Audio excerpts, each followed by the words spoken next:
I'm Thank you, Mr. Hartwell. this one. Oh, jeez. I think you're going to teach me a lot. Politically correct. This meeting is called to order. Will the clerk please take roll? Mayor Pro Tem Bliss, I'm here. Councilman Corbett, Here. Councilman Gettings, Here. Councilor Grasstein. Here. Councilwoman Scott. Here. Councilman Soltis. Here. Mayor Hartwell. I'm here. Welcome to the regular council meeting of October 14th, 2019. We started at 7:30 p.m. Would you please rise if you're able for an invocation to be led by Mr. Gettings and remain standing for the Pledge of Allegiance. We thank God for having given us the opportunity to meet together here today, and we ask most humbly for a blessing of our gathering. Brighten our eyes with greater understanding, enrich our hearts with compassion and courage, and again receive our gratitude for this opportunity of fellowship. Amen. I pledge allegiance to the flag of the United States of America and to the republic for which it stands, one nation, under God, indivisible, with liberty and justice for all. Thank you. You may be seated.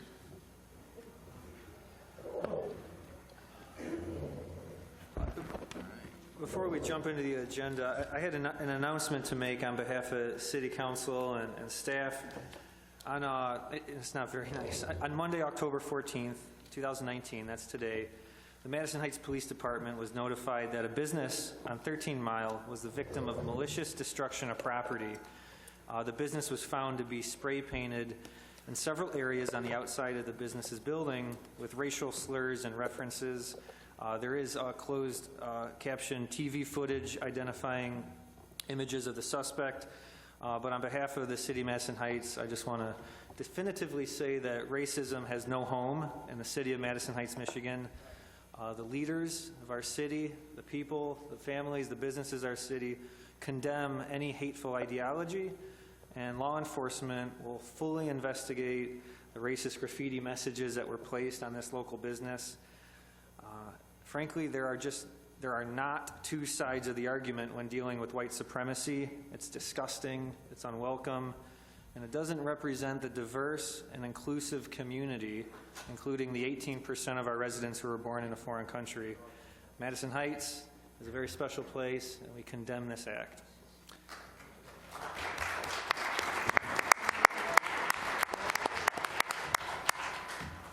Thanks for that response.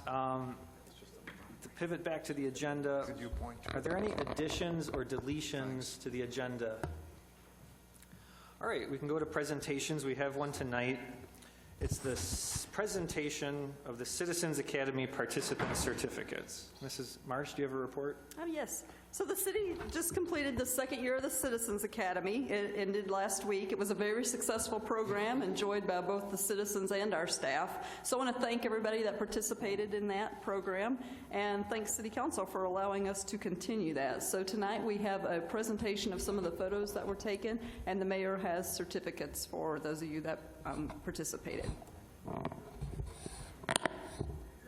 If council doesn't mind, just for the convenience of people accepting the certificate and shaking our hands, I'm going to present them from this podium. I'll read the names. We had many citizens that participated in this academy, and it was a multi-purpose program. One, it was to inform the public on how city departments are operated.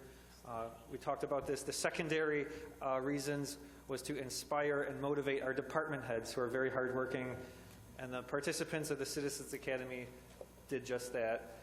And then the final purpose is to get you more involved in the city, either to formally run for public office, to apply for a city board or commission, or to do your own thing in a nonprofit or charity or your own business. So I'll read some names. If you'd like, you can come up, shake the mayor's hand, and then shake the members of council and staff. In no particular order, we'll begin with April and Selma.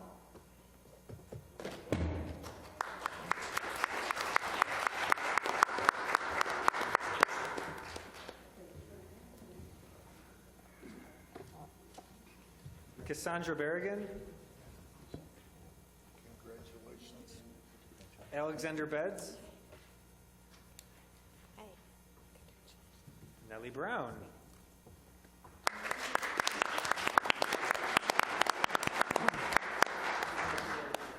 Ricky Bustler, please.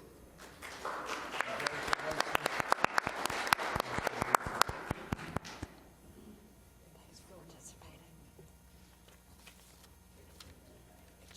Thank you for all your help. Kimberly Clark.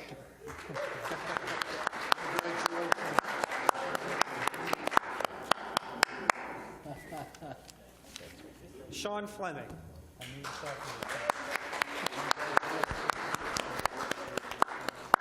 Thank you. Thanks for participating. Lori Geralds.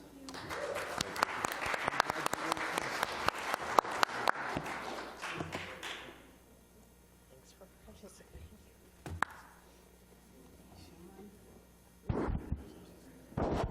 Maggie Hensley.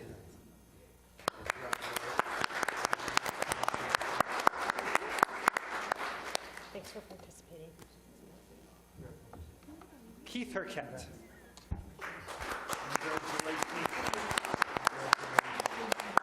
And his lovely wife, Linda Herkett.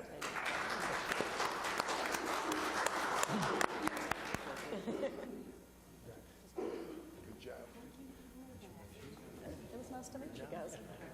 Thanks for participating. Fran Kirchhoff.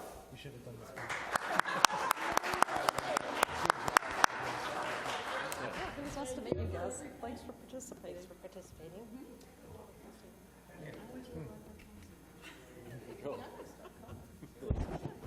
Peggy Marentet. Congratulations. Thanks for participating in the program. Thank you for participating. Diane McGillivray. Congratulations. For participating. Thanks, babe.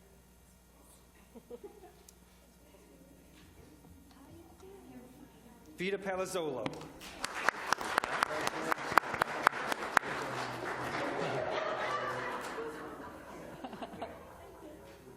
Thanks for participating. Harold Thompson. Thank you.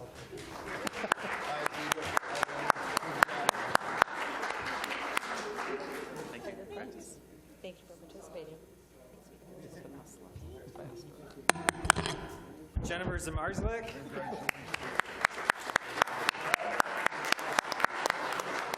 Good to meet you. Thank you for participating. Yes. Thanks for participating. Did Alexander Beds arrive? Or Cassandra Berrigan? Any other Citizens Academy participant that I did not name? Okay, great. There were several others who could not come tonight, and we'll be sure to get those certificates to them. Anything else with this presentation? We're going to take a Oh, we'll take a group photo. If the participants could come back to the center stage. Okay, this is gonna do it. That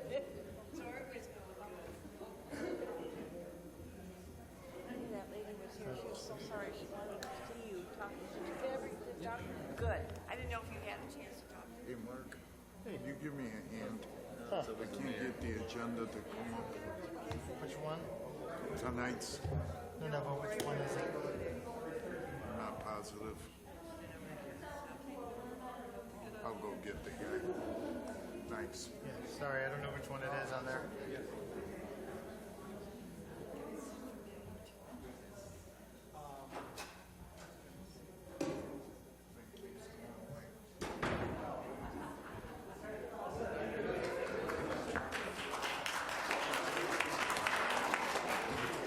Don't go so fast here. I can go back to your regularly appointed seat. So it's going to be on the bottom here, and if it's not, I'll put it in the corner. So if it does go down, that's right here. Thank you. All right, continuing on, is meeting open to the public? If anyone would like to address City Council, now is the opportunity to speak. You're allotted 3 minutes. It'd be appreciated if you give your name, address, and any affiliation you have. And please direct your comments to me. Good evening, sir. Welcome to Madison Heights.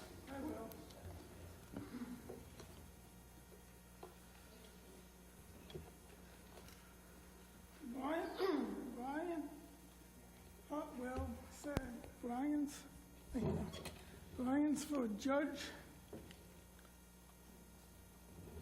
decision actions in any case that's pending, in case that's in 43rd District Court of Madison Heights. Brian's sad fact is Joseph Longo, Pontiac, Leo Bowman, who's a co-criminal, does show Joseph Leo's fear to testify in cameras, legal records about Peter Richard Taylor's case number 0062694, charging assault that's pending in 43rd District Court of Madison Heights. Is Brian continuing being for Joseph Longo's judge decision acts in Peter's case that's pending in 43rd District Court of Madison Heights?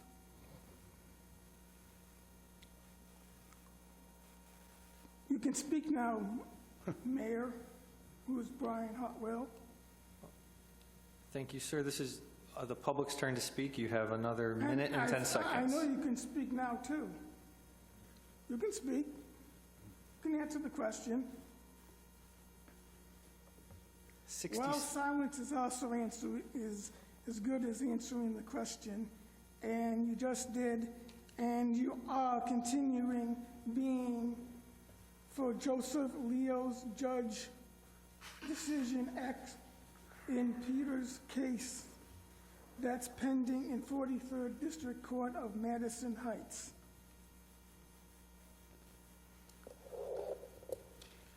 Thank you, sir. Okay. Welcome. Hello, my name is Vera Holloway, and my address is 26711 Delton Street. I'm in Madison Heights, of course. I am with the Madison Heights Youth Assistance, and we serve to strengthen youth and families and to reduce the incidence of delinquency, abuse, neglect through community involvement. And today I am coming here on behalf of the Madison Heights Youth Assistance as an act of kindness, because we do one every month. And so I have some cookies that I would like to present to all of you, Mayor Howard. Hello.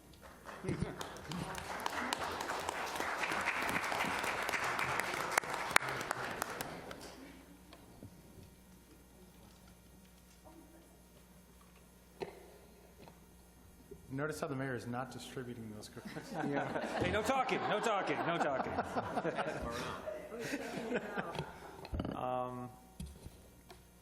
Thank you, Ms. Holloway. Would anyone else like to address City Council? Yes, good evening, Council, and our prestigious mayor.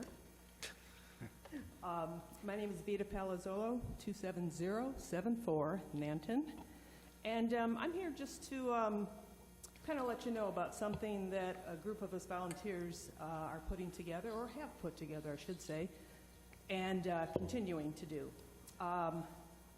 The one hashtag one at a time community response team was established to catalog resources and help to our city's homeless and those down on their luck and struggling. We started out with a gal named Lily, and we're able to help her out with temporary housing, trying to still get her back on her feet, encouraging her, getting her some help where needed, physically, emotionally, and encouraging her to be the best she can to step out and take care of herself and her daughter. So during that time, we were able to work with the city during the citywide summer garage sale. All the leftovers from the garage sale we collected and brought to Central Church, which so graciously opened their doors to us, thanks to Crystal Moore, one of our volunteers, and also to Clark's Fabrication, who collected a great deal of things around the city.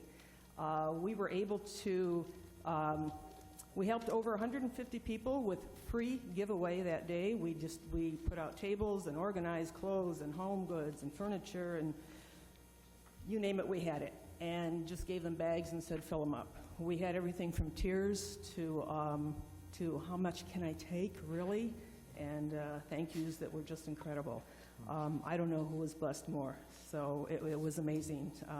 That's what volunteerism is all about, you know. But we were able to help over 150 people rehome more than 80% of the items we collected and donated the rest to other charitable organizations around town. This inspired us to do a similar event coming up on November 9th called the Winter Warm-Up, again at Central Church on 12 Mile, and we are collecting specifically winter warm items to give away to anyone in need, whether they are homeless, whether they are down on their luck. No questions asked. Fill a bag, come on in. Central Church is also having a hot chocolate bar and cookies, so there's a place to sit down, and you just don't walk in the door and leave. You know, we're going to talk with you and let you know that you're important to us. You matter, just like anybody else. If you're able to help, we're most grateful. Our next meeting is at 6 p.m. on November 7th at Clark's Fabrication down on 11 Mile.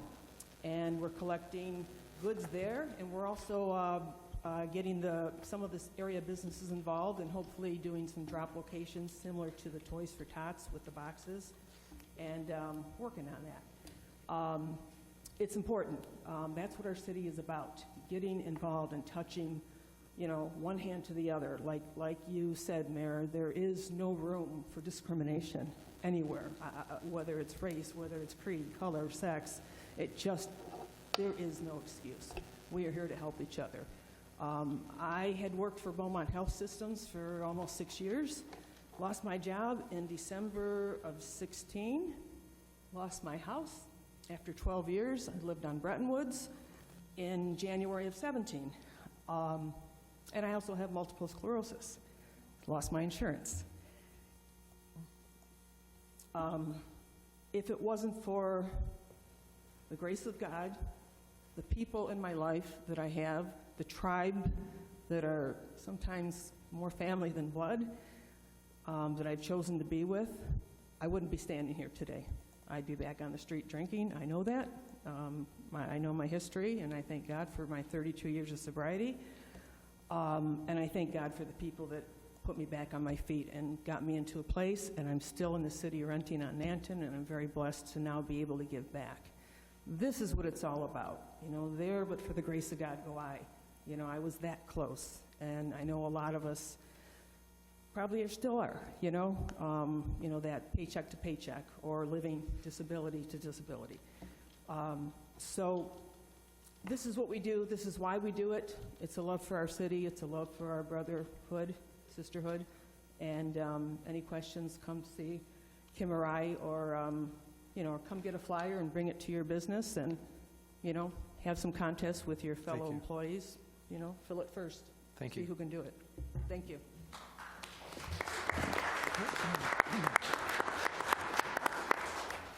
Good evening.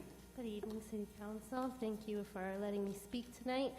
First, I want to just say thank you so much for your opening statement about the discriminatory graffiti that was planted in the city today. The city itself jumped on all the forums and was just made it very apparent that we weren't going to tolerate it here. And one of the things that came out of those conversations today that everyone had with all their neighbors was that we wanted to do something big and show a support of those who are vulnerable in our city. So we're having a peace rally on Wednesday. We're going to gather at Civic Park. Bring your own signs. We just want to show everyone in the city that we will not tolerate hate. And when we band together as a group, we're really going to show people what this community is all about. So if you want to be a part of that peace rally to just show support for your neighbors, then you can show up here at Civic Park at 4 p.m. We're going to hang out till whenever. I have a meeting here at 7:30, so I'll probably be here till then. So I'd love to see everybody there. Thank you. Thank you.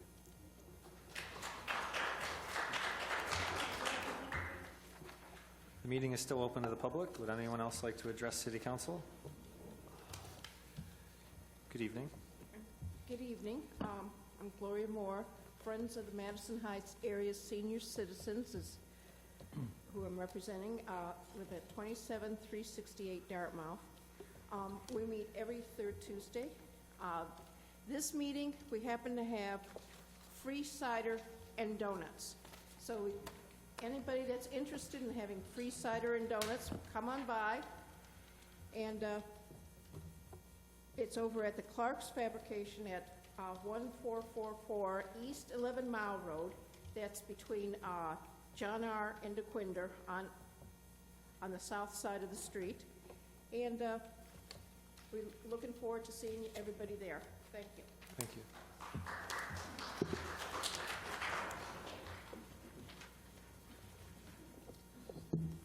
Good evening. Good evening. Pat Shields, a citizen of Madison Heights. I'm here once again to talk about marijuana. 50-plus years ago, the big tobacco and its investors glorified cigarette smoking. To our youth, and it took 50-plus years for us to find out that the nicotine in tobacco smoking harmed the body, the lungs, caused COPD, caused cancer, so on and so forth. Now, the current fad is e-cigarettes in vapor. They didn't make enough money on the cigarettes because naturally the profits are falling, so they ventured over to that, attracting our youth. And we know currently, because medical people got wind of it, and we found out, and you see it on TV all the time, people very sick are dying from e-cigarettes and vaporing. Now the big tobacco industry and the investors are going after our youth again with marijuana, knowing once they get hooked on that, they're hooked for life. The City Council voted for medical marijuana, and your comment was compassion for patients. I can understand that. But what is going to be your reason for voting for recreational marijuana? The patients are already covered by medical marijuana. What is it going to take? Maybe one of your children getting hooked on marijuana, or one of your family members, and when marijuana doesn't satisfy them, go to bigger and stronger drugs until maybe one of them pass away from addiction. I know you can't stop the marijuana push, but you can slow down the marijuana in Madison Heights by not allowing recreational marijuana in our city. Thank you. Thank you.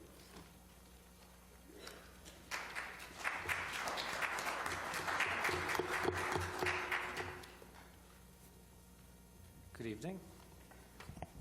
Hello. Working all right? I'm Tom Smith. I live in the South End on East Kalama. I wanted to come to the public meeting on the proposed budget millage last month, but I was out of town. So I wanted to share a concern I have about the proposed millage increase. I see that the city's expenditure for public safety in 2018 is 56% of the general fund budget.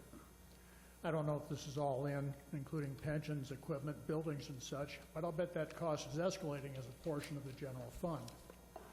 This, of course, puts pressure on the other services that the city provides. I'd like to note that the city is getting the best value for its money. One area that concerns me is emergency medical service. EMS has become the overwhelming majority of the fire department's calls, and I understand that a sizable portion of them, maybe 25%, are for non-emergencies. EMS is practiced by many communities today, including this one, is very expensive. I think there are opportunities to reduce the cost without adding risk.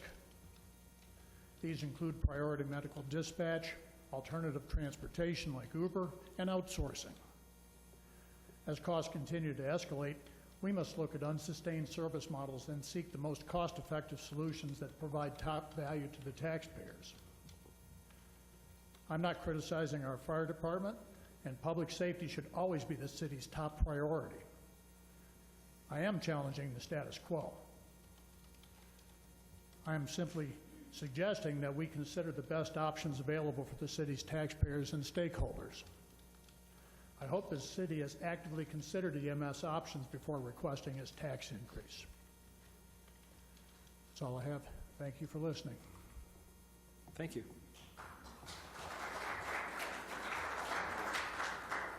Would anyone else like to speak? The meeting is open to the public. Hey, present materials to the chair. Yeah, that's fine.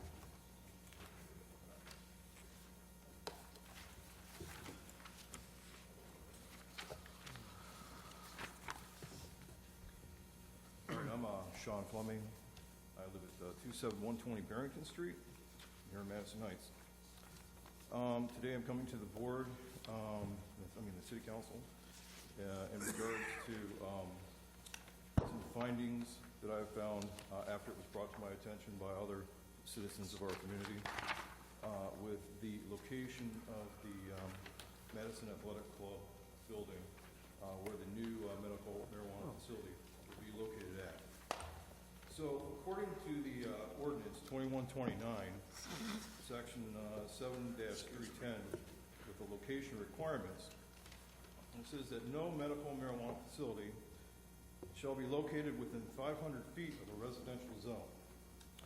So I presented to everyone here on City Council a map from, it's called the Property Gateway from Oakland County, that has the dimensions of each parcel on the map in a fashion that it's 1 inch to every 100 feet.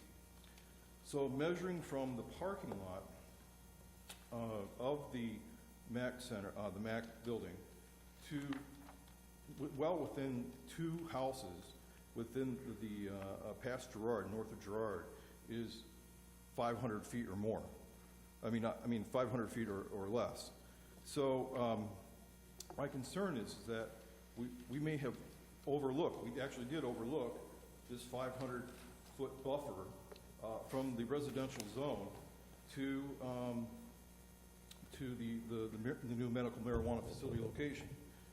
So that's what I'm bringing up to City Council today. Secondly, I wanted to speak on behalf of the VFW. I read some comments from the mayor here, which doesn't, it's just he himself presented to the League of Women Voters, that the VFW building, 1407, was an eyesore to the community. And I find that kind of absurd. The Post did a lot of improvements, spent a lot of money on the inside of the building, which the mayor here actually had some events that he participated in at the building. And I talked to my comrades at the VFW, at the district level, and other members of the VFW about this, and we're kind of saddened by the fact that you said that our building was an eyesore. It kind of is something I didn't like, and they didn't like either. So here I'm the messenger for the VFW telling you, Mayor, that we really didn't appreciate that. So that's my comments today. Thank you very much. Thank you. Would anyone else like to speak to City Council? Meeting is open to the public. All right, no one else is asked to be recognized. We can continue on the agenda. We can go to reports. Item D1 from the City Attorney. That's the entertainment agreement renewal for Madison Pub, Inc., doing business as On the Rocks Bar and Grill at 28167 John R. Mrs. Marsh, do you have a report? Yes, the Rocks Bar and Grill has petitioned the city to renew their entertainment agreement. Staff, the city attorney's office, and I recommend the approval of this renewal of the agreement for the entertainment permit with On the Rocks Bar and Grill located at 28167 John R. Road. If council concurs, the appropriate action would be to continue the agreement for 2 years, including but not limited to the next review, which will take place in October of 2021. Thank you. What's the wish of City Council? Mr. Mayor? Yes, sir. Sir, I move that the council approve the entertainment agreement recommended by staff between the community and On the Rocks Bar and Grill at 28167 John R. The agreement will last for 2 years, but will be not limited to the next review, which will take place on or about October the 1st, 2021. Thank you. Is there support? Mr. Mayor. Mrs. Scott? Second. Thank you. It's been moved and seconded to approve the entertainment agreement renewal with Madison Pub, Inc., doing business as On the Rocks Bar and Grill at 28167 John R., as recommended by staff. Is there any discussion? Let's vote. All in favor signify by saying aye. Aye. Opposed, say no. The motion carries. The next item on our agenda is item E1. It's from the CED Director. It's the rezoning request, ordinance number 2142, to rezone 30021, 30031, and 30071 DeQuinder Road from R2 Single Family to O1 Office. Mrs. Marsh, do you have a report? The Planning Commission has received a request to rezone 30021, 30031, and 30071 on DeQuinder Road from R2 Residential to O1 Office. The applicant proposes this rezoning to accommodate a 130-unit senior living facility. The applicant's concept plan shows a proposed 3-story facility. This proposed rezoning is in full compliance with the master plan designation for this parcel, which calls for office use. The Planning Commission has recommended approval of this request as it is in conformance with the master plan and would permit a range of general uses that are compatible with the existing uses in that area.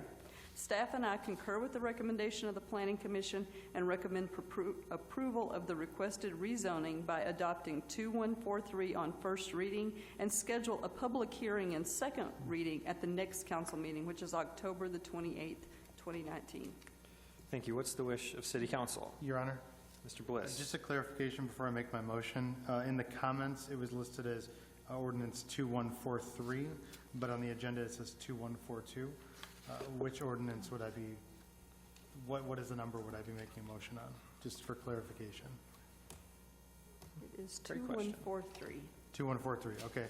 Then I move that we adopt ordinance 2143 on first reading and schedule the second reading and required public hearing for the next council meeting, October 28th, right? Thank you, sir. Yes. Is there support? Mr. Mayor. Mrs. Scott. Second. Thank you. It's been moved and seconded to adopt ordinance 2143 on first reading and schedule the public hearing and the second reading for October 28th, 2019. Is there discussion? Your Honor? Yes, sir.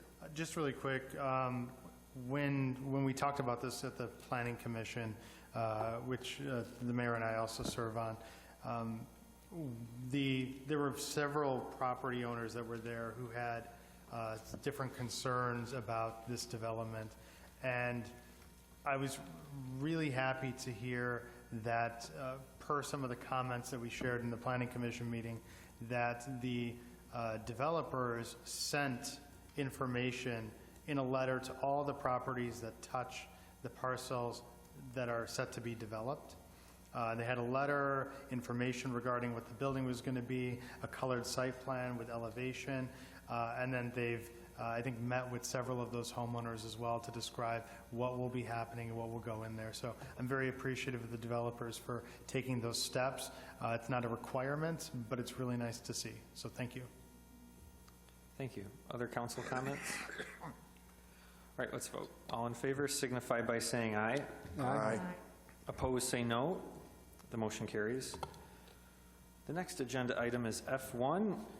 It's a bid award or purchase. It's from the city manager. It's for marketing services. Mrs. Marsh?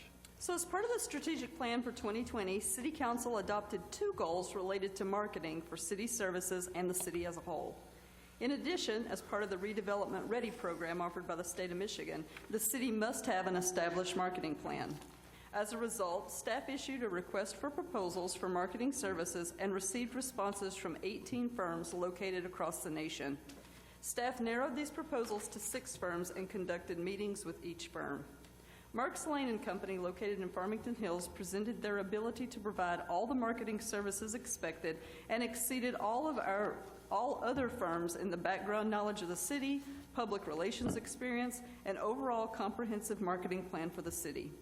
Marks Lane and Company was also on the lower end of the price scale at $150 per hour, with an estimated that proposed work to take about 30 hours per month, with additional advertising time billed separately.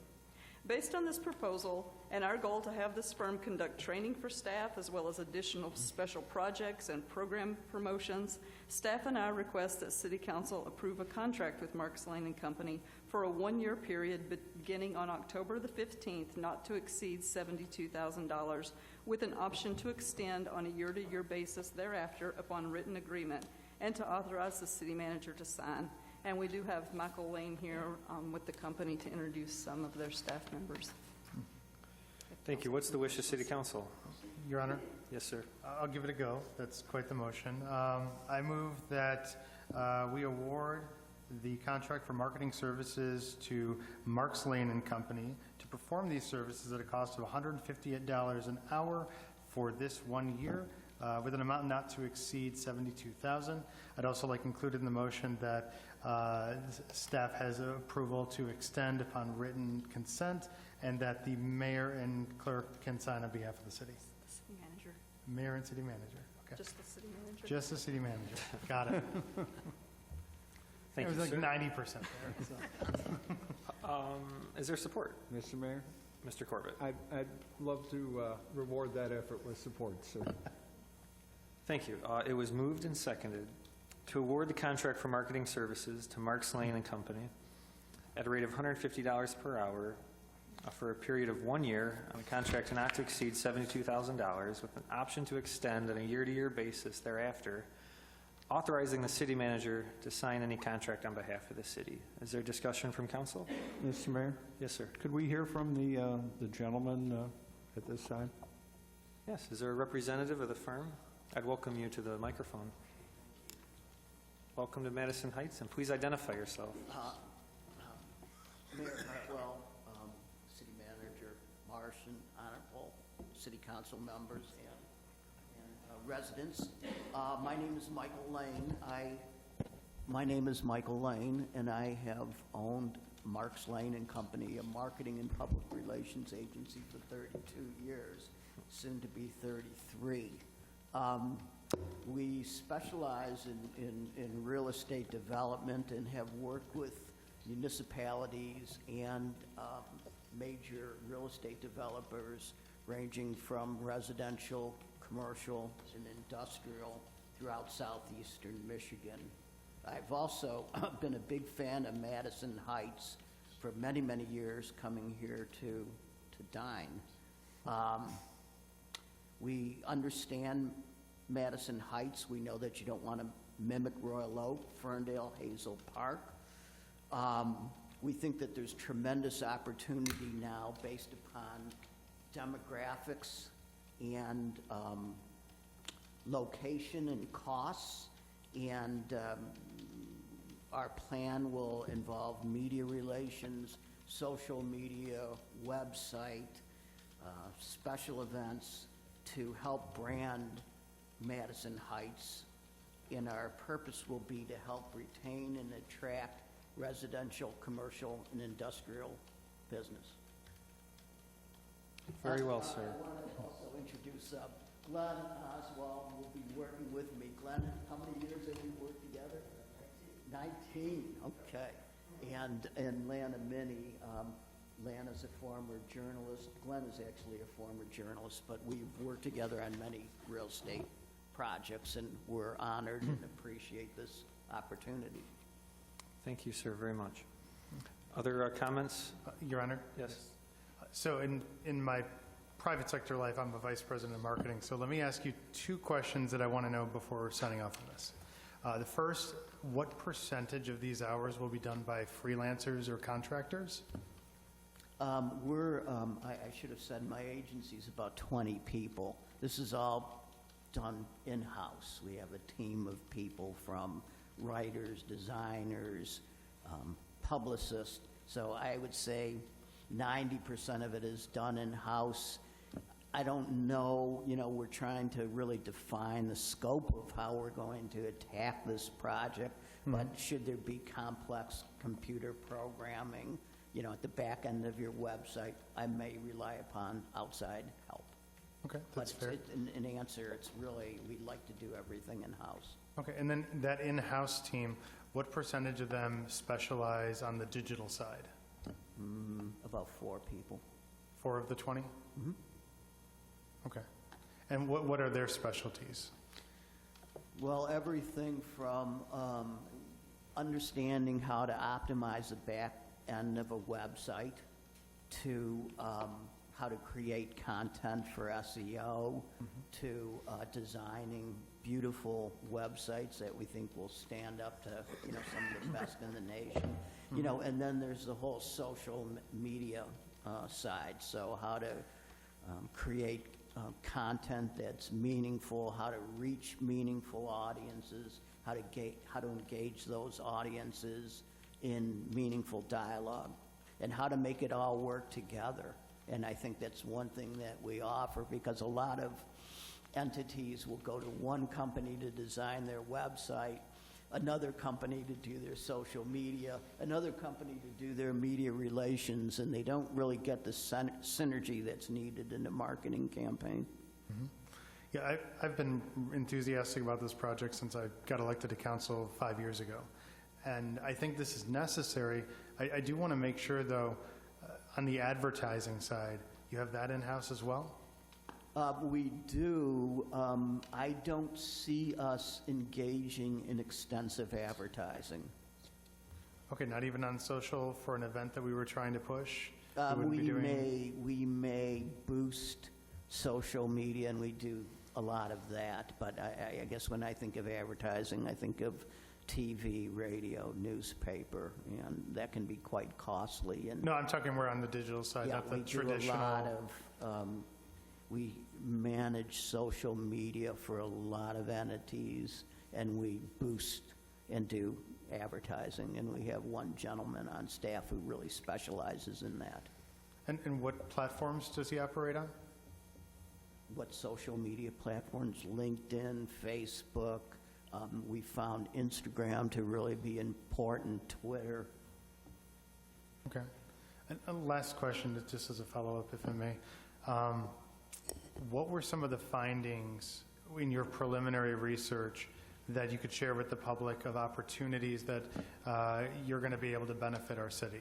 Just to the residents who are listening. What are some areas that you found that you believe that you can create that new kind of cool for Madison Heights that's unique from Royal Oak or Ferndale? Well, I think Madison Heights has its own kind of cool, but I think that what Madison Heights has is affordability, a la companies or businesses like EMA that just opened up. So whether it's housing, commercial real estate, industrial space, I think it's affordable. I think that your location can't be beat. You're right off of I-75, so you can get anywhere.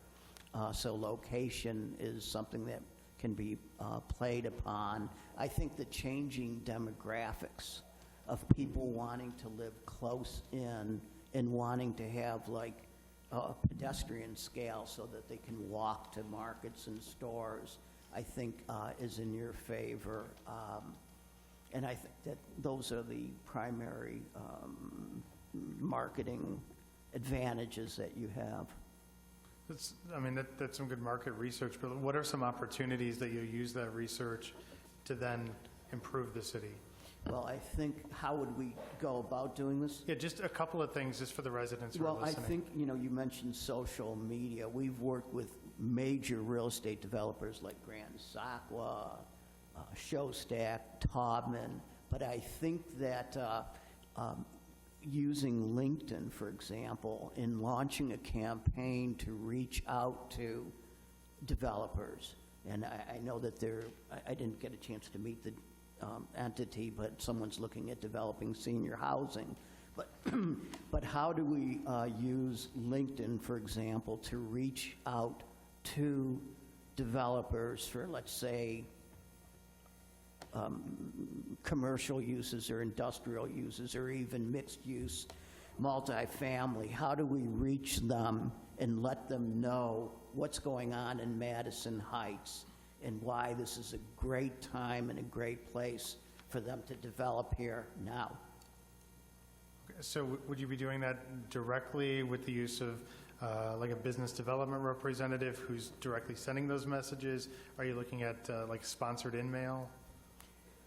I think, we haven't met all of the department heads, but I do see a campaign geared towards commercial, residential, and industrial entities. And then talking about positioning Madison Heights before them and engaging them in dialogue, whether it's at the International Council of Shopping Center conventions or whether it's working through, the residential real estate brokers and agents, but, developing a campaign for each of those sectors and then identifying the leaders of entities who are the key decision makers who identify locations. I think tonight, City Manager Marsh mentioned to me that there were a couple retail locations that were the top performers, in a chain. And that's an important message to get out to retailers who may be interested in being here. I mean, I also see doing some real creative things. I'd love to shoot video, whether it's, the world's largest Asian market, or to talk to Mike, I don't know his last name, of EME, in terms of why he decided to locate here and how wonderful business is here. And why this is a great location, whether you live downtown or whether you live in Flint, to be able to get here. So, Thank you. I appreciate the answers. and I'm glad to meet with you at your convenience and kind of as we develop our plan to keep you in the loop. Thank you. Your Honor, Yes, sir. I had a couple questions if I could, sir. Yes. I keep going back to that phrase that you had, a comprehensive communication strategy is designed to attract and retain commercial, industrial, and residential development within Madison Heights. So you necessarily haven't created that comprehensive communication strategy just yet, correct? No, sir. I think that this will be a collaborative effort. My understanding is that you've hired a land use planning firm to develop a master plan. Right. It's done in conjunction, with your city manager, with your department heads. I also think that we would want to get input from business leaders in the community, industrial leaders, and really get input before we just developed a plan out of the blue. So if I'm understanding correctly, you're kind of playing the first part of it, right? You're kind of luring in these businesses, correct? And then we have to take over in order to, fulfill the deal or seal the deal. So you're just kind of attracting that front part of it, correct? I would say that's accurate. We don't do the real estate deals and that, okay. but and I also don't want to neglect business retention and residential retention and industrial retention. I think that our campaign would also be geared to retain and build off what you have here. But no, we don't do the real estate deals. We would hope to bring, create the interest and the excitement and the buzz, and then steer entities to the right department head here. Yeah, I don't want to put you on the spot. No, but, fire away. We all favor all industry, but the industrial is, Madison Heights is known for its industrial. We've taken tours of our industrial companies, and they're fantastic. During that downturn, it was pretty bad, but now I think our vacancy rate is pretty low. So when you say that you want to attract like industrial companies, are you talking about taking away industrial companies from surrounding neighborhoods and then having them move into Madison Heights? Well, I really, as you say, I don't consider myself knowledgeable enough to speak on that topic yet. I would really want to assess, how the industrial space, the vacancy rate. I'd want to talk to clients of mine who develop industrial real estate, and then kind of look to see what the opportunities are. Because at this point, I should say I don't know square footage and manufacturing types and where there are opportunities. Have you worked in other surrounding cities? I have. You have. And what about in terms of manufacturing? Were you able to retain it and bring manufacturers from surrounding areas into their city? I can't say that I have, no. Thank you. All right, I think this is an important contract for the city. I mean, if you don't grow, you die. If you keep saying the same thing over and over again, you become irrelevant. There's so many redevelopment opportunities in our city, and there's so many marketing opportunities that we've missed. Myself, city council, department heads, for years have tried to be the marketers of our city. DDA chips in too. We'll go to countywide, region-wide events to market real estate. I think that's one reason why BJ's came, was just because of our boot leather drumming up support from developers. But none of us are professional marketers, and that was just one site. So I see opportunities like when BJ's perform their market research, another grocery store is needed in this region. You think about 10 and DeQuinder. The Hazel Park side will now have hundreds and hundreds of workers. There's an opportunity to attract partners. And we're not going to poach from other communities. We're going to poach from other regions. And we'll work with our neighbors. If a site goes in Hazel Park, that's just as well. I don't see, excuse me for interrupting. It's fine. You mentioned that. I don't see this as a campaign of poaching, No. From neighborhoods. I have, we have worked with like companies like Walmart, Kroger supermarkets, I don't know, a lot of them, and we've worked with their, specifically with their real estate people as they went to identify locations, and that's who I see targeting at. They're all of the big corporations, and there may be more, I also see going after the entrepreneurs. I noticed like a new beer, a brewery, so everything from the small entrepreneur to the large, multinational corporation, but I don't see poaching. I see going after the people who identify real estate opportunities. But I do think that, and while you may have tried in the past with some success, I do think that now is an opportune time, too. I mean, we've come off some tougher economic times, and I think you do have some business expansion. And I think that Madison Heights, if they create a brand and a marketing campaign, and really with the right outreach, we can do a better job of reaching those entities, and that's what we hope to do with our plan. And I mean, I'm not going to stand here and tell you that, 2 months from now, we're going to be, businesses are going to be flowing in, but I think we know how to reach the people who develop multifamily, who develop industrial, and how to reach retailers. And we've been working in those industry sectors for years. Other comments from City Council? Your Honor.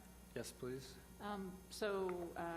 Councilman Soltis mentioned the industrial, but I'm curious with the emerging industries, with the technologies, with health, healthcare, if you have experience with those. We have worked with Beaumont, we've worked with numerous healthcare entities. Would you be looking at attracting them to this area? You mentioned, or someone mentioned the demographics. We have a large number of seniors here, and generally as you age, you are going to need more health-related services. Would you be looking at targeting some of those industries? Absolutely. I see Madison Heights, and again, the way we're looking at it, and again, we're going to need to reach out to commercial, industrial, residential, but one of the things that I think is really beautiful about Madison Heights, and I've worked with other communities where they may have wanted to attract industry, but they didn't have housing or affordable housing, or housing that their workers would have easy access from the plant to their homes. And so I think that it all works together, and I do see senior housing as a very important part of the equation. And I can tell you, yes, we have worked directly with major senior housing developers, and certainly you see more of that where you see, talking about changing demographics and people wanting to, not necessarily drive, 40 miles out from their job, but that makes Madison Heights more attractive. So you've got that changing demographic. You also have a growing elderly population. And so I've seen, the trend of elementary schools being knocked down and senior housing going up. And in our proposal, we talked about having like forums where we bring different entities here to try to to gain awareness and to talk about the opportunities. So whether it's mixed-use residential developers or whether it's retail, how do you reach that community? But senior housing is a great opportunity. I would want to, work with your master plan, because we want to see what's intended for where and what the master plan provides.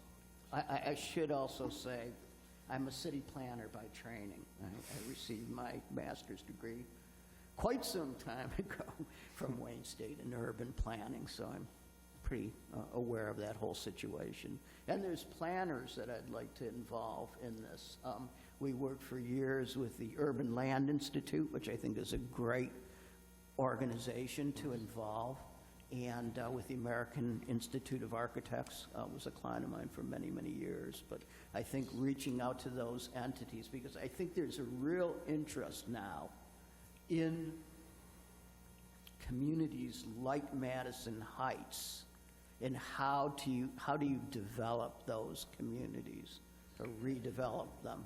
And I think that there would be interest among urban planners and real estate developers.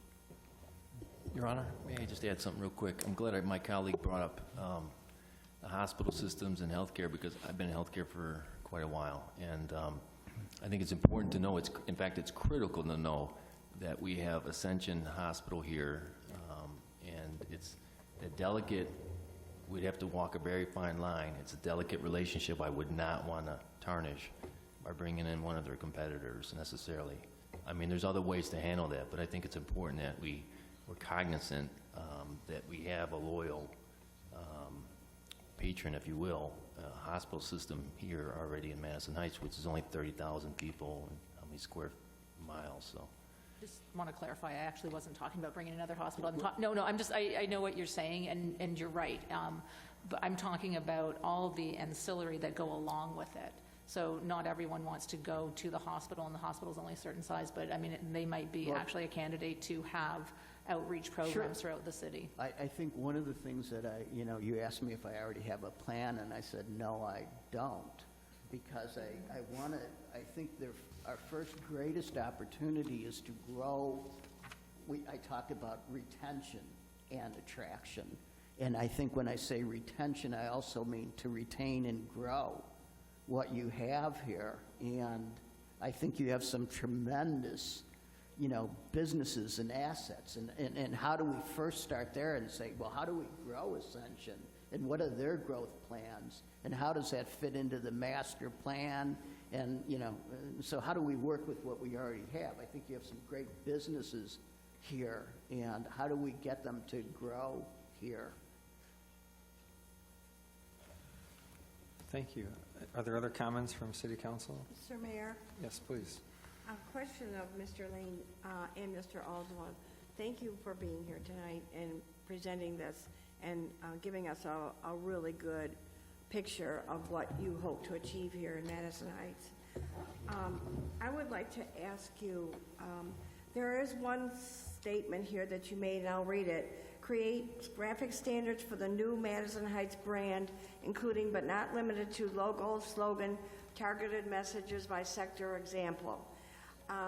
Was there somebody or was there mention of the fact that the logo will be changed in Madison Heights? Actually, when I submitted the proposal, I wasn't aware of the fact that you have a logo that you're happy with. So, excuse me. Okay. But we have those graphic capabilities too. I do think that as part of the Madison Heights brand and rebranding, your graphic image is important. And so whatever we produce, let's say whether it's an e-newsletter or, work on your website, I think it has to really look great. And we have those capabilities. But no, we don't need to change your logo. Yeah, that's what I was concerned about, also being on a historical commission. That was designed by Edward Hewlick, and when we became a city back in 1955, and it represents the Eagles that were in existence from the Madison schools area. But I know that he was a very good member of our community and designed that. And I was also going to suggest that if you are looking at any kind of slogans or logos designs, that you may want to contact the Madison Heights Arts Board, because they have a wonderful, people that are very working on our art in the city, and can possibly help you with that, with some of the design that you may be contemplating using. And I was pleased to hear also that you're going to go into helping with the seniors, because I was going to ask, I was looking over the items that you had as your goals, and I didn't see too much in print here about working with our senior population, but they are very substantial in our community and very important, as you already mentioned. So, well, I should say that I am a senior, and I really get kind of bummed out when everybody kind of like, when you age out of the demographics. But I think, seniors like myself go out to eat, buy gas, buy groceries, and are, I think, a beautifully planned community doesn't cast their senior citizens aside, but makes it easy for them to stay integrated in the community, and easy to get to the supermarkets or the restaurants or the coffee shops, and they're an important part of the community, and I think that it is a great opportunity for development. Again, I think it's Giffords. I'd want to, confer with them on the master plan. I think placement is really, I think you can attract them. Where do you place, senior housing so that it's advantageous for seniors and advantageous for businesses? So everybody, it's a mutually beneficial relationship. and I think you have a good grasp of the community, so I don't have any doubts in supporting your opportunity to work for us. Thank you, And I Councilwoman appreciate Scott. you being here, both of you, and for thinking about this, because I know a lot of people would like to change the image of Madison Heights, and I just hope to make it better and a popular place for people to spend their time and their money to, obviously, in businesses. So I thank you. That's all, Mr. Mayor. Thank you. I think we could close debate if council's ready to vote. Your Honor, just a really quick clarification. assuming that this passes, will you guys be in attendance on Wednesday for the joint meeting for the master plan? Yes, we. Okay. And I see, I'm very eager to, meet the Giffords people, and I think that. Perfect. I was just confirming because you had mentioned wanting to meet up with them, and we do have that meeting with all the boards, 2 boards and council on that night, so. Thank you. Are there other questions from council? All right, all in favor signify by saying aye. Aye. Aye. Opposed, say no. No. Motion carries 6-1. The next item for consideration on the agenda is item G1. It's an ordinance. It's from the city attorney's office. It's ordinance 2144 regarding recreational marijuana facilities. It would be second reading. What's the wish of city council? Oh, I'm sorry. Mrs. Marsh, do you have a report first? On November the 6th, Michigan voters approved the Michigan Regulation and Tax of Marijuana Act, Proposal 18-1, which legalized recreational marijuana and recreational marijuana establishments. On July the 3rd, the Michigan Regulatory Agency issued emergency administrative rules to propose the implementation of this act. The MRA has stated that they will start accepting applications for recreational marijuana on November the 1st. Michigan municipalities must now decide if they are going to allow or prohibit state-licensed recreational marijuana establishments prior to the state issuing license, or municipalities will effectively lose their ability to enact any local regulations concerning recreational marijuana establishments. This would include zoning.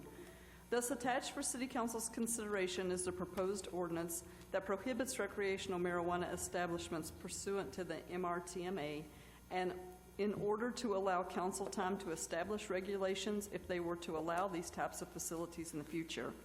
If there is support for recreational marijuana facilities in the future, this opt-out will give the City Council time to direct staff on the desired direction regarding the possible conversation of existing medical marijuana facilities into recreational marijuana facilities, or whether or not to open up new license at all. Thanks. What's the wish of city council? Mr. Mayor? Mr. Corbett? Sir, I move that the council adopt on second reading ordinance 2144 as adopted previously. Thank you. Is there support? Mr. Mayor. Mrs. Scott? Second. Thank you. It's been moved and seconded to adopt on second reading ordinance 2144 as previously adopted. Is there discussion? Your Honor? Yes, sir.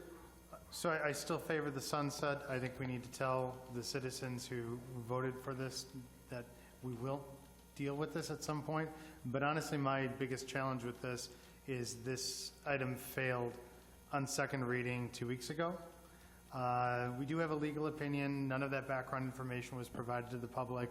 I'd love to get into that a little bit, but I disagree with the legal opinion that this can be done without reconsidering the motion that failed on second reading the last time. Honestly, if you're in the public and you hadn't seen that, you'd think that this was the second reading. But in the last meeting, it failed on a 3-3 vote. So this is a unique interpretation, I believe, of it's something we haven't done. It hasn't been exercised before, where something has failed on a second reading. I couldn't find anything in the city's history, and other attorneys that I've talked to believe that this potentially sets us up for a lawsuit because we're disregarding the failure on the second reading instead of creating a first reading for this again. So I have issues with it. I'd like to see the sunset. I'm going to vote against this, but I would like our city attorney to discuss the process and the legal opinion that brings us to reconsidering a second reading for a second time. Mr. Mayor? Yes, sir. Be happy to discuss it. As council's aware, I was not at the last meeting, but I've reviewed the minutes and spoke to my brother, Assistant City Attorney Jeffrey Sherman, and at no time at that last meeting was a motion on the floor to approve the ordinance as drafted on second reading. What actually occurred is when council ultimately approved the ordinance on first reading on September the 9th, council approved the ordinance on first reading without the sunset provision by a majority vote. At the next council meeting, when it was on the agenda for second reading, A motion was made and seconded to adopt the ordinance on second reading with the sunset provision reinserted. That is a different motion. A substitute motion was also made to table the matter. The vote on the substitute motion failed by a vote of 3-3, and the vote on the original motion failed by a vote of 3-3. So the motion that's on the table now is a motion to approve on second reading, which was never acted upon at the September 23rd, 2019 meeting. It's important to emphasize to council that the failure to enact the ordinance prohibiting recreational marijuana establishments with or without the sunset is a very important item to the city in order for the city to maintain its ability to ultimately regulate recreational marijuana facilities in the future. And so consequently, the motion is technically a motion to renew the motion on second reading that never was taken up at your last council meeting. So procedurally, you want 2 votes? No, just one vote on the motion that's... So it's not a motion to renew, it's a motion to adopt on second reading. It's a motion to, the motion made by Councilman Corbett, seconded by Councilwoman Scott, was a motion to adopt on second reading. That's correct. It doesn't require 2 votes. It was never taken up before. But, Your Honor, that is my challenge, because on second reading, we've made multiple changes on second reading. The anti-tethering ordinance is a great example of that, where those changes have been made in the second reading. So this is not taking it on second reading. This is either a motion to reconsider or a motion to renew. And so taking it as if it is just second reading and disregarding the fact that the last vote happened, I believe sets us up for some potential legal issues down the road. Mr. Mayor, all I would say, with all due respect to Mayor Pro Tem Bliss, I disagree. Council's aware that a motion for reconsideration would have to be made by a member of the prevailing side, and the prevailing side on September 9th, when the motion was passed on first reading, is the side that did not want a sunset provision in. We have certainly amended on second reading ordinances, but that's not what's before the council now. What's before the council is a motion to adopt on second reading as originally approved by council, which is without the sunset. Mark, you may be right about someone challenging the procedure. However, we all agree that all 7 of us have voted to opt out in the past. So I believe all 7 of us agree that we need to opt out. I voted to opt out the last time. Some of you voted opt out a couple meetings ago. We all agree we're going to opt out. Things will change in the new year, so I'm going to support the motion. That'll put me on the prevailing side, I'm assuming, to do anything procedurally later, but I'm going to vote yes for this. Other council discussion? Mr. Mayor, Yes, Mrs. Scott. the reason we have our city attorney here is because we trust his judgment and respect what his opinions are. And I feel that, and I don't mean to draw attention to myself, but I feel that we were all at a disadvantage last council meeting because I was not here. I had taken a fall and was not able to get to the meeting. And I wanted to thank Councilman Corbett, Councilman Gettings, and Councilman Soltis for tabling that motion so that I could be here to give my opinion. And I respect them for that, and I would hope that any future council would please consider that always, that there are 7 members on this council, and we should all have our opinion, especially on an issue that's important as marijuana in our city. Okay, other city council comments? All right, let's vote. We'll do roll call vote. We'll declare, if you're in favor of opting out on second reading, the answer is yes. If you don't approve of second reading, your answer is no. Clerk, will you begin the vote? Councilor Grassley. No. Councilwoman Scarf, Yes. Councilman Soltis, Yes. Mayor Pro Tem Bliss, No. Councilman Corbett, Yes. Councilman Gettings, Yes. and Mayor Harrell. I vote yes. The motion carries 5-2. The next item on our agenda are minutes from 9/23/19. What's the wish of City Council? Mr. Mayor? Yes, sir. Pardon me. I move that we adopt the minutes as printed from 9/23/19, sir. Thank you. Is there support? Mr. Mayor? Mr. Gettings? Support. It's been moved and seconded to adopt as printed the meeting minutes at 9/23/19. Is there discussion? All in favor signify by saying aye. Aye. Opposed, say no. A motion carries. Are there any nominations to our boards and commissions tonight? Mr. Mayor? Yes, sir. I believe we have on the, and I always goof it up when I go to say it, the CDBG committee, we have an alternate that should be promoted to provide them with a full board. So with the council's permission, I would move to appoint Mary Bush to the full term, and I don't have the date in front of me, I'm sorry. August the 30th, 2020. August the 30th, 2020, expiring. Thank you. Is there support for the nomination? Your Honor, Yes, sir. I'll second. All right, it's been moved and seconded to appoint Mary Bush to the CDBG Review Committee for the vacant term expiring 8/31/2020. Is there discussion? Let's vote. All in favor signify by saying aye. Aye. Opposed, say no. The motion carries. Any other nominations this evening? Your Honor, Yes, sir. there's a vacancy on ITAC with a very qualified candidate who's looking to fill it. So I'd move that we nominate Brandon Charneski to the open seat on ITAC with a term that expires 2/28/22. It's the alternate seat, sir. Correct. Is there support? Your Honor. Ms. Grafstein? Support. Thank you. It's been moved and seconded to appoint Brandon Charneski to the vacant alternate seat on ITAC on a term expiring 2/28/22. Is there discussion? Let's vote. All in favor signify by saying aye. Aye.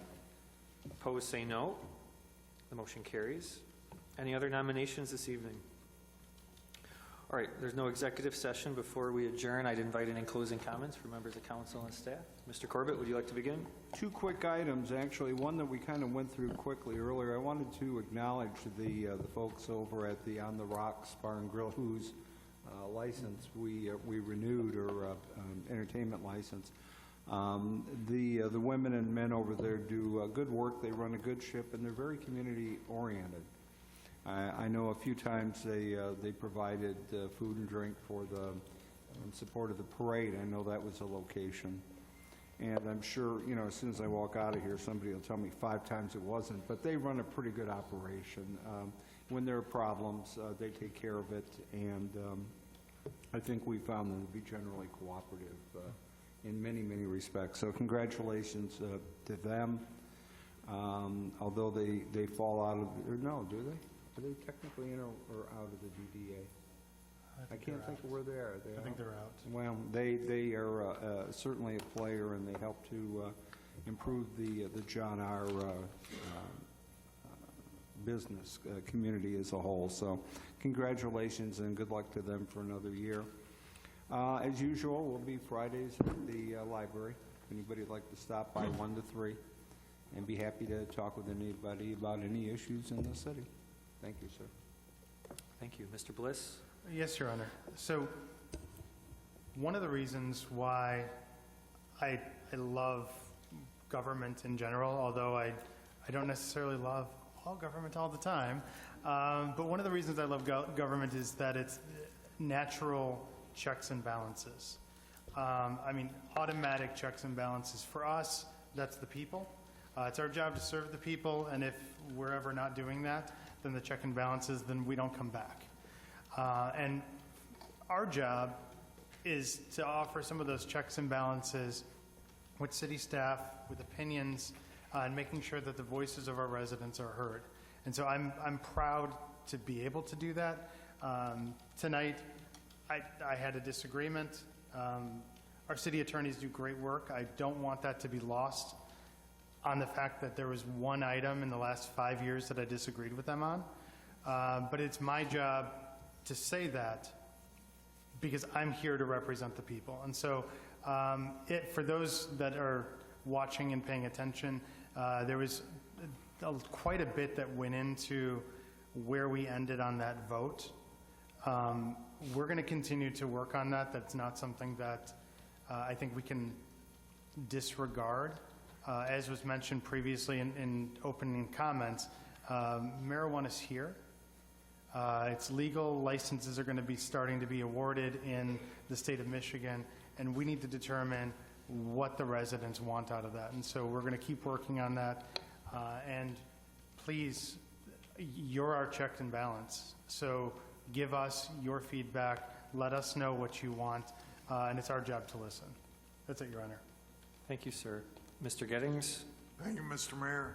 Just remind everybody not to forget to vote on November 5th or take advantage of the absentee ballots, which Cheryl would mail out to you if you request it.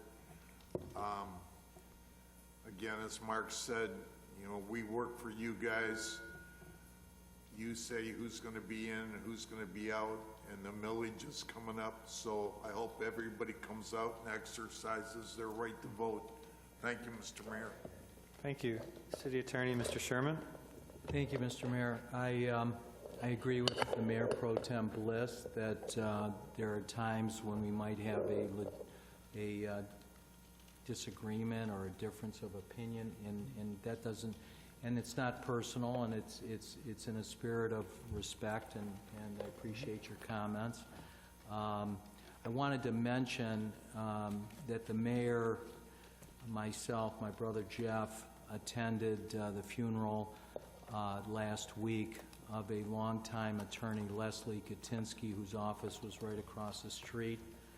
He was a zealous advocate for his clients. We used to have cases right in this council chamber going back to the 1970s, and I don't think there was ever a case that we couldn't resolve because he was really an attorney's attorney, someone who knew how to find the middle ground. His funeral was a beautiful tribute to his life, and he will be missed. He was a wonderful person. Thank you, Mr. Mayor. Condolences to his family. City Manager, Mrs. Marsh? Yes, I want to thank the DDA volunteers, especially Carrie Belmassi, Ricky Bustler, and Mike Van Buren, as well as the fire department staff for putting on the fire station open house last Saturday, this past Saturday. It was a little cold, but it was a nice turnout, and they volunteer their time consistently throughout the city, and I just want to say thank you. Thank you. City Clerk, Ms. Prince? Well, as Councilman Gettings alluded, if you're in need of an absentee ballot, the applications are available from our office, just so you can either call, stop by. We will be happy to send you an application. Once you fill it out, we can send you an absentee ballot. The election is November 5th, and the polls will be open from 7 a.m. to 8 p.m. Please vote. Thank you. Ms. Grafstein? Yes, so it's been a few weeks since our last council meeting, and I've had a couple of things that have gone on in that time. One of them was right after the last meeting, the Michigan Municipal League held their convention, their fall convention in Detroit, and so I was down there for a couple of days. And there were a lot of interesting breakout sessions I attended. There was one on affordable housing. I went to something about the importance of the 2020 census, and I urge everybody to make sure that you are counted for the 2020 census. It's really important to all of our funding. I also went to a breakout session regarding human trafficking, and it's something that we talk about sometimes. It's something that we talk about in crime commission sometimes, and we hear about it, but it's something that is here, and given our location, it's a great location. Everybody wants to come here, but unfortunately we have a lot of people who want to come here that we don't want, and a lot of that is the human trafficking. And I attended one of these sessions with some members from Hazel Park, and after that, I approached their city manager, and I said, we need to do something because we're neighbors. We need to get this taken care of. We need to figure this out. So I've asked that our police chief and their police chief sort of, get together, see what they can do. And then since that time, I've actually had the opportunity to talk with the county prosecutor, Jessica Cooper, and we were brainstorming some ideas, because one of the things that I continually find is that I go to these things, I find this out, maybe the Crime Commission will talk about it, and it's just a few of us, but what we need to do is we needed to get it out to the public. Today, I know people watching don't see this, but we actually have a lot more people in attendance at this meeting than we usually do, and that's great, that's wonderful, but so often we talk about things, and there's only a few people who are hearing that message, and we need to get it out to the people. When we do something on child abuse, we need to get it out to the teachers, we need to get it out to librarians, people at the kids' stores. Those are the people who are going to see these children. When it comes to human trafficking, it is adults, but so often it's our youth, and there's a lot of things that happen where you get these traffickers. It's not always the sex crimes that we think about. It's also, just they do this work and they're not getting paid for it. It's a lot of it's with immigrants, things like this. And we need to get out there and we need to get to the communities. So hopefully, Jessica Cooper and I had a really good conversation. We came up with some ideas. So hopefully we're going to be doing something to bring awareness to the public. And then I'm in shock that Councilman Corbett didn't mention our adventure a couple of weeks ago. We did firefighter training. It was 5 hours where we spent about 20 minutes of each hour doing different scenarios. We had to fight a car fire, a house fire. We did an EMS run, and when we got out of that ambulance, I was ready to be done for the day. I don't do roller coasters well, and this was just, and this was just one day doing this. We also did a bit of hazmat training just to see what they do, and they put on those alien suits before they can touch anything. And then we ended it with my favorite part. Everyone kept asking me, did I have fun? And I'm like, I don't know if fun's quite the word, but we were able to take apart the car. And for those of you who did join us at the fire station on the weekend, that was probably the best part of the fire station demo, was they took apart a car. So that was my favorite part of doing that. But it really gave me a lot more. I've always had respect for our firefighters, but it gave me so much more respect for what they do. There's just the physical and the mental, and then just understanding why we need so many people doing so many things. It looks like people are just standing around, but they're really not. Everybody has a job, and they were really good about explaining so much of this. One of the things that we did was we went into a house and we had to go upstairs and we had to do a tourniquet on somebody who was bleeding out, and then we had to get them down the stairs, which is not an easy thing to do. And we had to, as I said, we took them in the fire truck, and it was just going round and round, and the skill that it takes. And if I can leave everybody with one reminder, when you are driving and you hear the siren, if you see something, pull over. Thank you. All right, Mrs. Scott. Yes, thank you, Mr. Mayor. First of all, I want to congratulate all our citizens that sat through the academy. I was privileged to be one of the first people that graduated way back when we first had it. That was in the, 70s when we first had that? And I thought it was so beneficial, and I applaud our city manager, Melissa Marsh, for getting that started again. First of all, it's very dedication on their part to attend the classes, to want to come and know more about our city. So I applaud them, and every time I meet one of them or talk with them after their classes, they always express how much more they understand about our citizens and our city, and how much more they want to get involved. So I think it's a great thing. And I know it was mentioned maybe to have it twice a year, which I know could be taxing on Melissa's time, but I would like to see if that could be possibly worked out. And because it's a great benefit to anybody who lives in our city and pays taxes and not know where their money's going to. I also want to remember that on November 1st, as Mr. Gettings said, November the 5th, sorry, you will please be there to vote.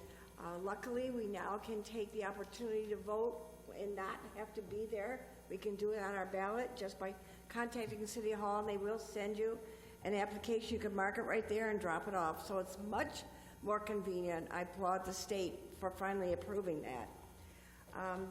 I know that I did have, as I mentioned, I did have a fall. Unfortunately, it was coming up the walkway to go to City Hall for my coalition meeting that morning, and I was in a hurry, and I fell right at the front. I was going in the handicap ramp, as I should have, but I fell because I did not carefully see the part of the pavement where you enter to go up the ramp, and caught my right foot and fell forward because this pavement had sloped up slightly and I didn't see it coming up. And I've already talked to Melissa about this, and I know that we are concerned about that entrance, and hopefully that will be reviewed and maybe really designated with bright paint or neon paint as to when that flat part starts and ends, so that doesn't happen to somebody else. And I know that we take a lot of precautions for the handicap. I appreciate that now with the playgrounds even having handicap swings and things like that. I think we pay a lot of attention to people with disabilities, but I would like to further look into that to see what can be given so that people are preventing these kind of accidents when they're in a hurry or not paying attention as they should and as I did. I also wanted to say that I was trying to get to a coalition meeting that morning, and luckily Chief Corey Haynes was in that meeting and asked to have the EMS sent to me here at City Hall just to make sure I was okay and checked me out. They gracefully put me in the EMS truck to take me to the hospital to be checked out. But I want to tell you that they treated me like royalty.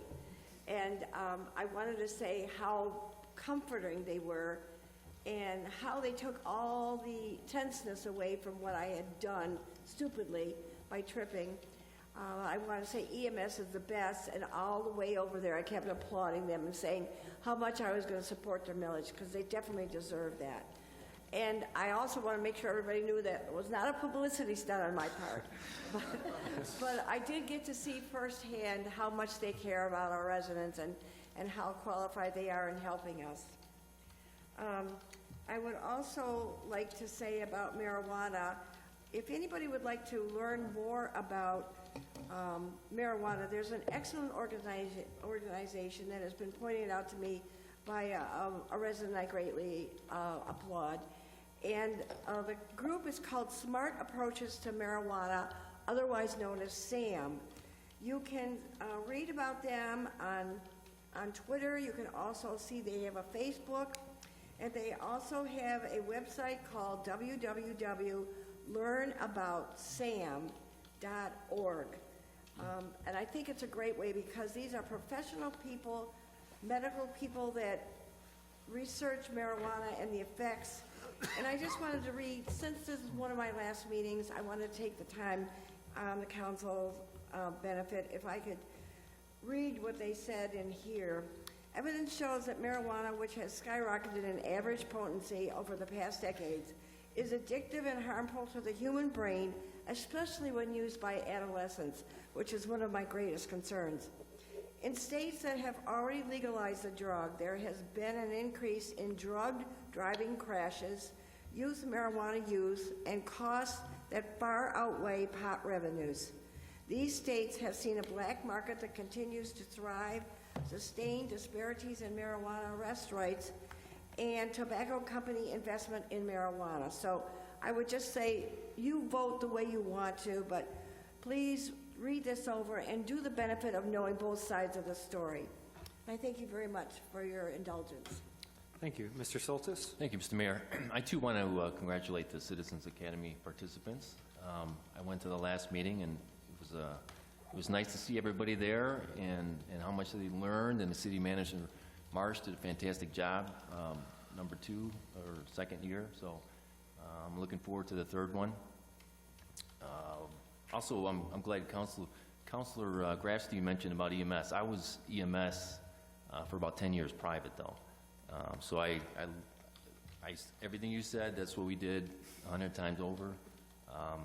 Those guys really, and women, really put their heart into it, and there's times where it becomes dangerous, but they still do it. It's kind of a calling. My son is a paramedic now, but he wants to switch over to police, so who knows. Secondly, or third, so everybody would know that we certified our ballot system tonight, and so we're all anxious to vote, but we're all set, but we don't take that lightly, right? Because freedom of elections, yes, is important to our democracy. So that's what we do before every election. And lastly, I finally, after 4 years, got on the Area Agency on Aging 1B. So that's the regional set up by the federal government to help seniors.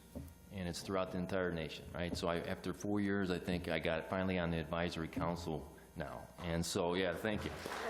So that was a lot of determination. So they got a meeting tomorrow, I believe. So I'm going to attend that. I am going to bring Madison Heights interests for our seniors to them. So at least it gives us a voice in that organization. So I think that's it. Thank you. All right, thank you. It's important that we thank the participants of the Citizens Academy. It was many weeks of studying and attending and traveling. Thank you for getting through it. Thank you for being our continuing advisors throughout the months and years ahead. You've always been an important voice, but I hope you found a little bit more strength behind your ideas and your voice.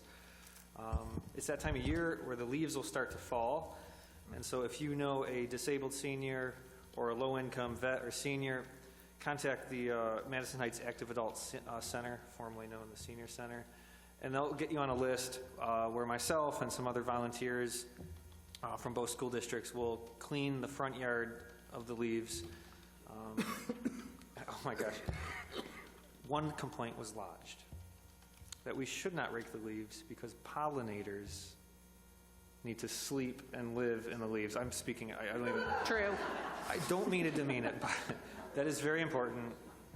And so that's one reason we only rake the leaves from the front yard, so the pollinators have the side yard and the backyard to live peacefully the rest of the winter.